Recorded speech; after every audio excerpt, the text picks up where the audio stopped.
Система автоматического раскопа. Да?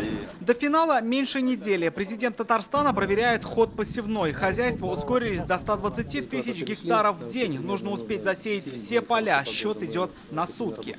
Все, что необходимо. Техника, топливо, удобрения.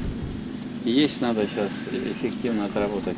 Этой весной Татарстан потерял 150 тысяч гектаров озимых. Теперь все пропавшие посевы пересевают из внутренних запасов. Что-то может восполнить Минсельхоз России, но для этого нужно подтвердить убытки. Идет инвентаризация озимых полей, фотофиксации. Мы в определенной степени, конечно, рассчитываем и на определенную поддержку в части возмещения понесенных затрат хотя бы на прошлогодний посев. Посевная на финише, и хотя начинали все в разное время, сегодня районы почти сравнялись. Лидеры Заинский, Буинский, Держановский, Аксубаевский, Актанышский и Нурлатский. Позднее всех к посевной приступили в северных районах, раньше в южных. Причина объективная: снег. Где-то он сошел раньше, а где-то позже. Но сегодня в Доме правительства всем поставили точные сроки. Большинству закончить посевную к середине мая. Задача поставлена максимально в районах республики к числу 10 мая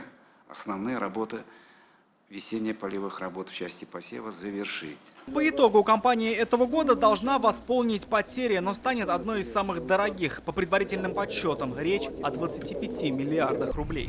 Рамиль Шайдуллин, Рамзиль Гарипов, ТНВ, Лаишевский, Сабинский районы, Казань.